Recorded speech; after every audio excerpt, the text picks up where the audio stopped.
Hey, look at that. Don't mind if I do.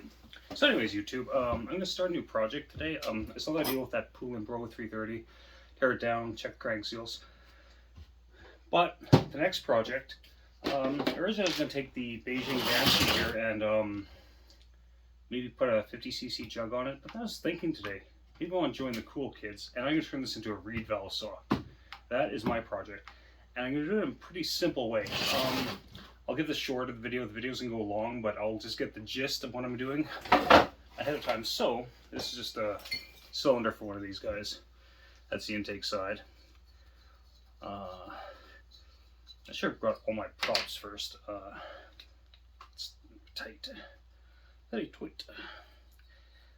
Just gonna grab an intake boot just for demonstration purposes here. Just give me a sec.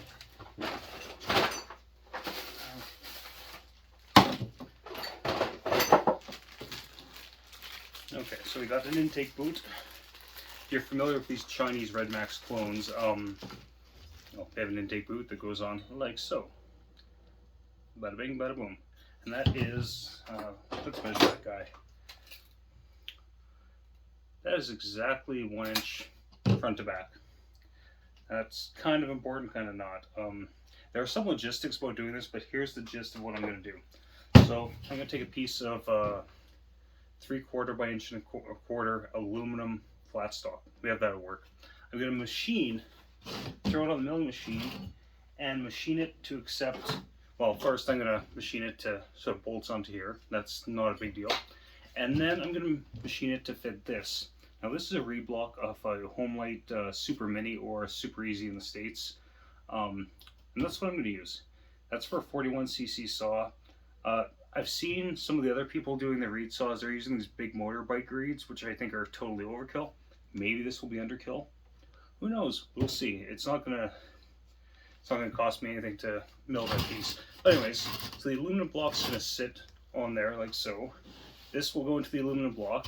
It'll sit just like so. And then this is the intake manifold from the same Homelite Super Mini, which will go on there like so. And why is that important?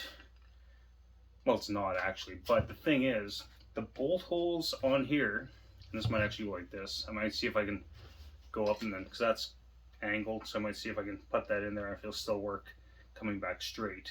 Because it's going to come up a bit higher. I think it will work that way, and that'd be great if it did. But the thing is, with these, the carbs that come on here, which I think is a copy of a Walbro WAT or WT, bolt holes line up. So that's already done. So I just gotta make the block to screw onto there, and then there's gonna be some diddle fucking machining this out, but I'm just gonna do an etch sketch. I want to do it quick, and then that can go in there, and it should work. It is gonna be a little bit hard to not mill, but you can see how it's stepped there. I'm gonna have to mill a groove for this black piece, and then the next step for there. I'm going to take off this part that was where the impulse went through. So yeah, that is what I'm going to do there. And I think it's going to work pretty flipping good. I hope. Put that back in there. A few things is I might have to support the carbs somehow. It's going to have to float because I'm getting rid of the boot, which is part of the anti-vibe system in a way. So yeah, that's the gist of it. I'm going to do a little more. I want to check the compression on this thing. So there were new rings put on there last time I had it apart, and just want to see where it's at because it feels nice and healthy. So we'll start taking this guy apart. If you want to turn off, you can turn off now. And I'm gonna keep for now after I rebuild with the reed. I'm just gonna. This last cutting I did was with this 325 14-inch bar and chain, so I'm gonna leave that on at first because I still have the same piece of wood too. So I'm gonna do a comparison.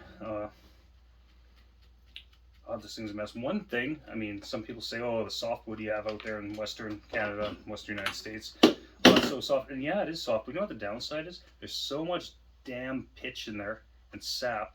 You wouldn't believe how it gums crap up. Like, it'll gum up the bar so bad on a tree, some trees, that the bar starts sticking through the cut. It's kind of a pain in the ass. But everyone's got its downfalls, I guess. Yeah, I talk today. tiny little bar. Open my beer. Okay, so this air filter out of the way. Bum, bum, bum. And if this reed block setup works, I might actually do it on a with a 50mm cylinder. This is another 50mm cylinder, but this one's funny. The tolerances are all whacked. The squish is way too big. It's like stupid. But on the new on this cylinder for the reed block, I'm actually gonna take an end mill and mill a groove from the intake down to the bottom, just so it's always open to the crankcase, so it can always draw in fuel and air as the piston's going up the entire time. At least that's my theory. It might even work. Alright, tools. Oh, this one's torque. See what I got for torque around here.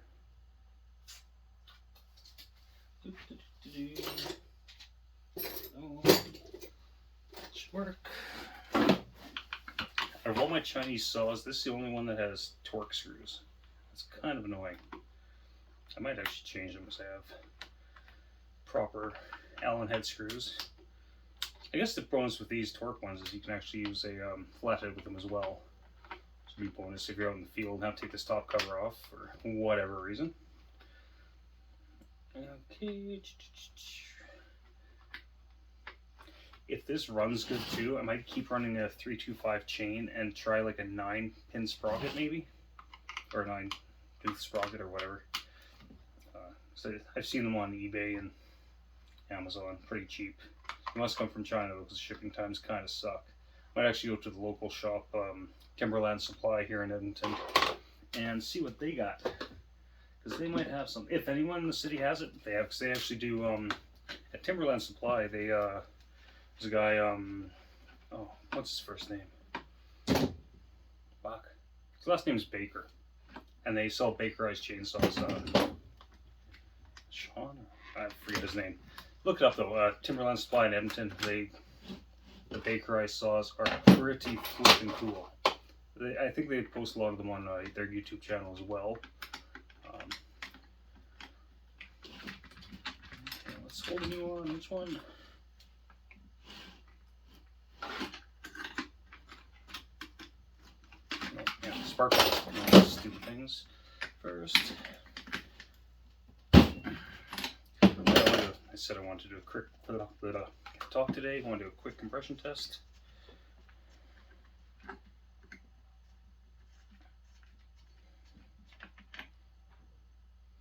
Yeah, see, this thing was running, north of 13,000 RPMs, and the spark plug looks just fine. But it is seriously lacking low end torque. I'm hoping the reeds might actually help with low end torque. Maybe not. Someone might be able to let me know. Let's make sure that thing's actually recording. I'd be kind of pissed off if it wasn't. Okay, let's do a compression test to see where we are. Just this has nothing to do with the build. It's just personal curiosity.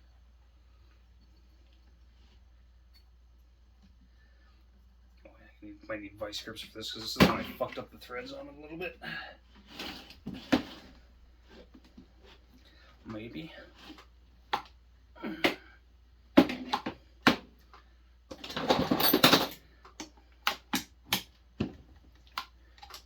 You're wondering why I got the vice grips on it. In previous videos I mentioned how when I was machining, or actually was machining because I was doing the porting on the milling machine at work, I accidentally dropped the cylinder and landed right on top of the spark plug hole.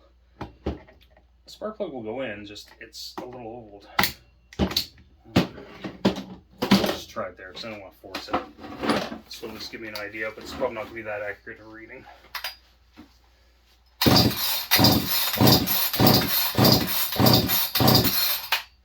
And it's got to be higher than that, so I want to put that in a little more. I can smell it, it's not sealing.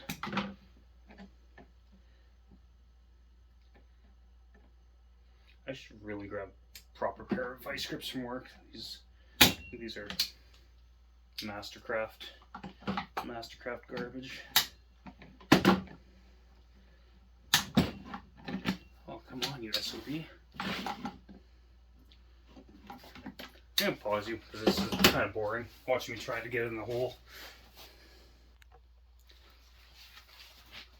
So I forgot to turn the camera back on, but did a compression test. It was running right around 170 psi, which is lower than the other cylinder, which is in that drawer over there. I'm gonna put that one on. I don't know. This one I went too high with the exhaust port because I was doing hillbilly etch-a-sketch porting, and I went too high. And higher the piston, if you go too high on that, I mean you get less compression. I'm not gonna explain that. It should be pretty. Should be able to visualize that pretty good. Okay, so what do I want to do next? I don't know. Yeah, I guess I better take that stuff off.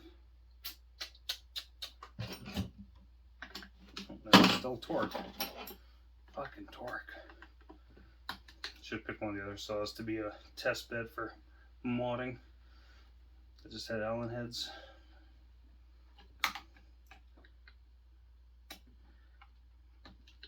See, on these saws, like on the submix, it has the same carb as like that's 54.5 cc's. This is 45. Same carburetor. I have found that they're a little lacking on the bigger saws over 50 cc's. This one's perfectly fine, but that's why I put the 372 carb on the submix. The other submix I have under here, I might not do that too. I might just leave it stock just to do some comparisons one of these days when I get around to it. Okay.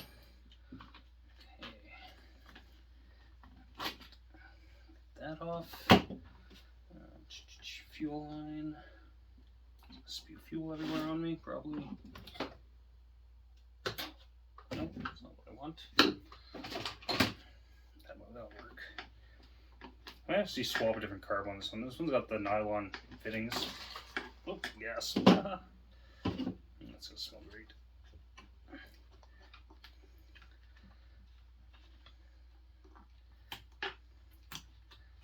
Okay. That's off. Plug that fuel line with something. Gasoline. Huh. Well, isn't that something? I'm surprised this thing ran at all. This little ring, this little brass or bronze ring that fits inside of the intake must have slid up, and yeah, I'm surprised it's sealed. That boot might be, no, that boot's probably fine. But I'm not using the boot again anyway, so that's okay.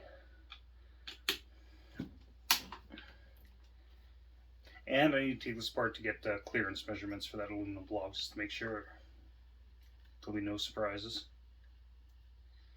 And when this goes back together, I'm going to modify that top cover because I think most of the back, some of this is going to have to come out, I'm sure. So I might just, I'm not worried about it. This saw is now 100% test mule. Why? Because I can. One thing is I might have to make some new throttle linkage, which that's always fun. Okay, so that piece has to go.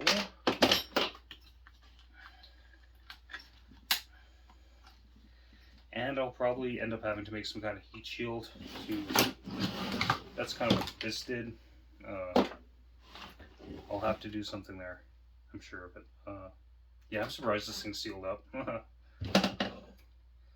Should have had an early like motherfucker. One would think. Excuse my French today. It is Monday. Traffic seemed light today because the Queen's funeral was today, and here in Canada, our Prime Minister made it a national holiday if you work for the federal government.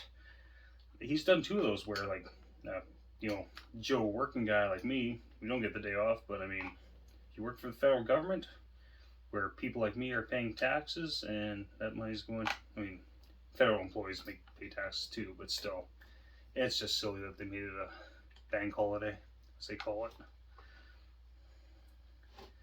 We already have one day for Victoria Day, that's in May, for Queen Victoria.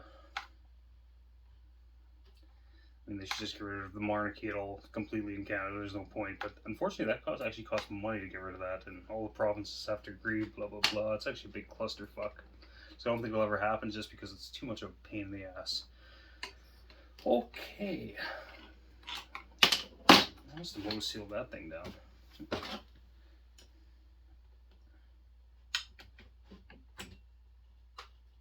Yep. Auto seal. Okay.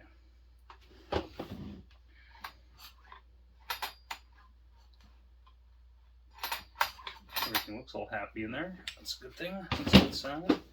I take the exhaust off, just take a look. Take a look-sees inside. I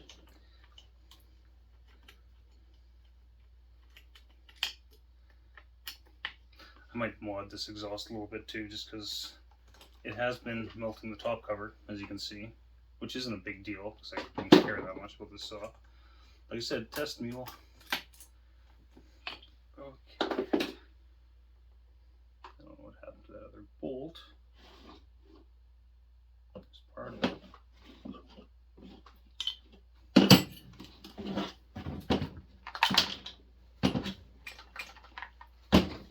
It's not that important anymore. Okay. It's done. I want to take a look at this piston just to see. Everything looks nice and happy in there. God, that exhaust roof is so high.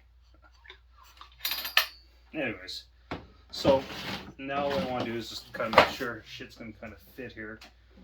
So the aluminum block's the same width as that, so that will be like that.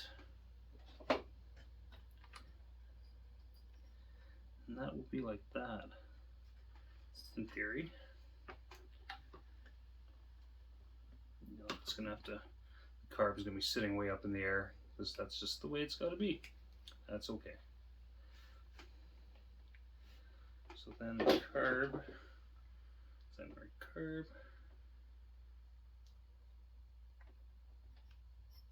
So essentially the carb's gonna be sitting up there,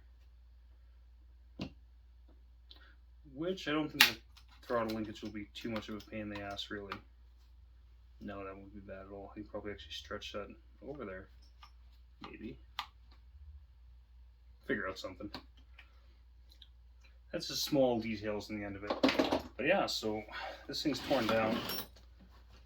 It's covered in pitch. That stuff is like concrete. It's fucking gnarly crap. That goes with that.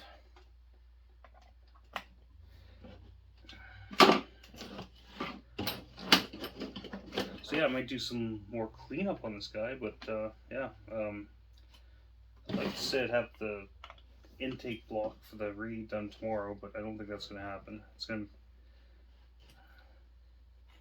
something I'll be doing like coffee break and stuff like that, so I'm going a little early tomorrow to do it. But yeah, okay, what do I need here?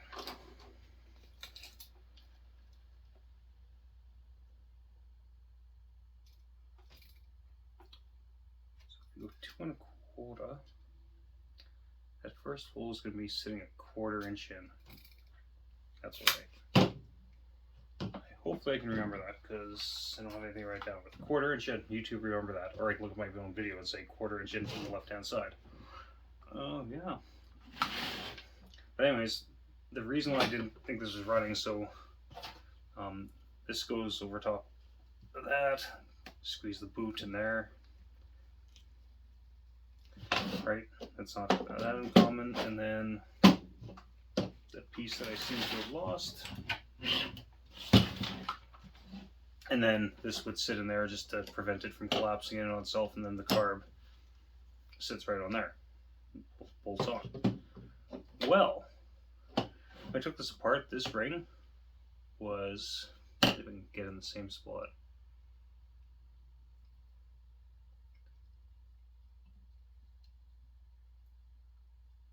I don't think it's gonna push right in, but it was sitting more like that. So it must have slipped while I was putting it together. It did run, but I'm surprised it didn't have a massive air leak. Okay, I wish I could do more on this, but I have to wait. might pull that jug off just for the hell of it. Anyways, YouTube, take it easy. I'll talk to you guys a bit next time. Well, I might post other videos, but this is the project I'm concentrating on at the moment. Take it easy. Hope everyone's going to have a great week.